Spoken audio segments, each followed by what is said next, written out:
Hello दोस्तों, Sahu foundations में आपका स्वागत है। आज मैं आपको बताऊंगी कि अगर आपको अपना जीएसटी कैंसिल करना है तो आप कैसे करेंगे, क्या चीज़ों का आपको खास ख्याल रखना होगा, इसके बारे में मैं आपको जानकारी दूंगी। तो अगर आपका काम बंद हो गया है या फिर इस कोविड सिचुएशन में, इस लॉकडाउन पीरियड में अगर आपने जीएसटी लिया था और अपना काम कंटिन्यू नहीं कर पाया, किसी वजह से आपको ये काम बंद करना पड़ा, लेकिन आपने जीएसटी तो ले लिया, कॉम्प्लियंसेस आप भले ही फाइल कर रहे हो ना कर रहे हो, आपको लेट फाइन आ रहा है, आप परेशान हैं, उस केस में आप क्या करना चाहते हैं कि आप जीएसटी क्लोज करवाना चाहते हैं। आप चाहते हैं कि मैं किसी तरह जीएसटी बंद करवाऊं और इससे छुटकारा पाऊं, क्योंकि अब मेरा काम चल नहीं रहा है और मैं पहले से परेशान हूं और इस जीएसटी के कॉम्प्लियंसेस को लेके मैं और अपना बर्डन नहीं बढ़ा सकता। तो उस केस में अगर आप चाहते हैं कि जीएसटी को पूरी तरह क्लोज कर दे, तो मैं आपको बताना चाहूँगी कि आप अपने प्रोफेशनल जिससे आप जीएसटी रजिस्ट्रेशन लिए हैं, आप उनसे बोल सकते हैं कि मुझे कैंसिल करवा दीजिए। लेकिन हाँ, एक चीज़ों का खास ख्याल रखिएगा कि आपका जो जीएसटी सर्टिफिकेट इश्यू हुआ था जीएसटी रजिस्ट्रेशन के बाद, उस जीएसटी सर्टिफिकेट में जो भी डेट मेंशन है वो डेट ऑफ कमेंसमेंट है, मीन्स बिजनेस के स्टार्ट होने का डेट वहाँ अच्छी तरह से मेंशन है।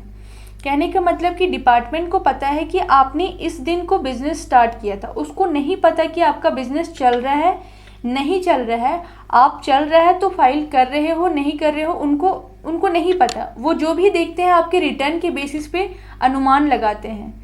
तो अगर आपने रिटर्न छोड़ दिया तो वो यही समझेंगे कि इस बंदे का बिजनेस इतने को स्टार्ट हुआ है, इतनी तारीख को, और इन्होंने अपना रिटर्न कॉम्प्लियंसेस फाइल नहीं किया, ये इंसान फ्रॉड है। और होता क्या है कि अगर कंटिन्यूअस 6 मंथ तक आपने रिटर्न फाइल नहीं किया तो आपका जीएसटी ऑटोमेटिक कैंसिल हो जाएगा। और अगर कैंसिल उनके साइड से हुआ, डिपार्टमेंट के साइड से सुओ मोटो कैंसलेशन हुआ, तो उस केस में आपको उसी पैन से दोबारा जीएसटी लेने में मे भी प्रॉब्लम हो सके। और हो सकता है कि अगर आपने जीएसटी रिटर्न फाइल नहीं किया और सुओ मोटो कैंसलेशन हो गया, तो फ्यूचर में इन केस आपको ये चांसेस है कि आपके यहाँ नोटिस आ सकता है कि आपने जो रिटर्न पेंडिंग रखा है उसे फाइल करें। तो बेहतर ये होगा, इसका उपाय एक ही ये है कि जो भी कमेंसमेंट डेट है बिजनेस का, आप उसको क्लोजर डेट डाल दीजिए, सेम डेट को आप क्लोजर डेट डाल दीजिए और फाइल कर दीजिए, कैंसिलेशन फाइल हो जाएगा। अब जब डिपार्टमेंट उसको देखेगी कि इसका बिजनेस कब स्टार्ट हुआ, तो उसे पता चलेगा कि इस डेट को बिजनेस स्टार्ट हुआ। देखेगी कि बिजनेस ख़त्म कब हुआ, तो पता चलेगा कि उसी डेट को ख़त्म हो गया जिस दिन स्टार्ट हुआ था। तो वो ये अनुमान लगा लेगी कि इस बंदे का बिजनेस चला ही नहीं। और हालांकि आपके पोर्टल पे कोई भी जो इनपुट है, सपोज आपने माल लिया ही नहीं, परचेज नहीं किया, सेल नहीं किया, तो आपके पोर्टल पे कोई लायबिलिटी शो ही नहीं हो रहा होगा। तो इस केस में डिपार्टमेंट ये अनुमान लगा लेगी कि आपका बिजनेस जिस डेट को स्टार्ट हुआ उसी मंथ में उसी डेट को ख़त्म भी हो गया। तो इस केस में वो कुछ नहीं कर पाएगी और आपका जीएसटी रजिस्ट्रेशन उसको कैंसिल ही करना पड़ेगा। तो ये बहुत बड़ी बात है कि लोगों को बहुत कन्फ्यूज़न होती है कि अब तो हम जीएसटी ले लिए, अब क्या करें। होता क्या है कि जीएसटी कैंसिलेशन होने के बाद लोग सोच लेते हैं कि अब मेरा जीएसटी कैंसिल हो गया, अब तो मुझे कुछ करना नहीं है, मैं कॉम्प्लियंस से बच गया। लेकिन एक खास रिटर्न का ख्याल रखना होगा जो जीएसटी कैंसिलेशन के बाद भी फाइल करना होता है, और वो बहुत ही ज़रूरी होता है।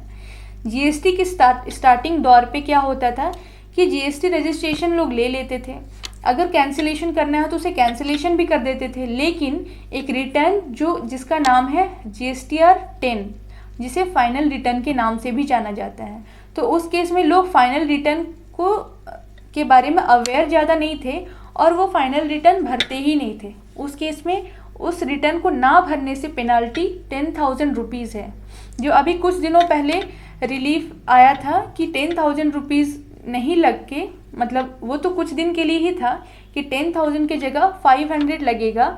वो एक छोटा रिलीफ मिला था कुछ पीरियड के लिए कि जिसने भी अपना कैंसिलेशन किया है और फाइनल रिटर्न भरना भूल गए हैं या गलती से छूट गया है, तो वो 500 पेनाल्टी दे के अपना रिटर्न फाइल कर सकते हैं इंस्टेड ऑफ 10,000 रुपीज़।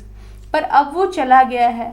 अब वो रहा नहीं फैसिलिटी, इसलिए हमें खास ख्याल रखना होगा। अगर आपने अपना जीएसटी कैंसिल किया है तो आपको फाइनल रिटर्न भरना मैंडेटरी है, इसको आप बिल्कुल भी मत छोड़िएगा, क्योंकि 10,000 छोटी रकम नहीं होती। अगर आपको पेनल्टी लग जाएगा तो बहुत प्रॉब्लम आ जाएगी, आपको सेम पेन पे जीएसटी लेना मुश्किल हो जाएगा। डिपार्टमेंट का कहना होगा कि अगर आपने पहले 10,000 का पेनल्टी पे नहीं किया है, पहले उसको कीजिए, वो प्रोसीजर कंप्लीट कीजिए, फिर इसमें आइए, तो बहुत बड़ी मुश्किलों का सामना करना पड़ेगा। इसलिए आप ये सब चीज़ों का खास ख्याल रखिए और इसी तरह की नॉलेजेबल वीडियो के लिए आप इस चैनल पे बने रहिए। मैं चाहती हूँ कि आप केवल जीएसटी का नाम नहीं जानिए, आप उसके बारे में भी जानिए कि क्या होता है। वीडियो देखने के लिए धन्यवाद।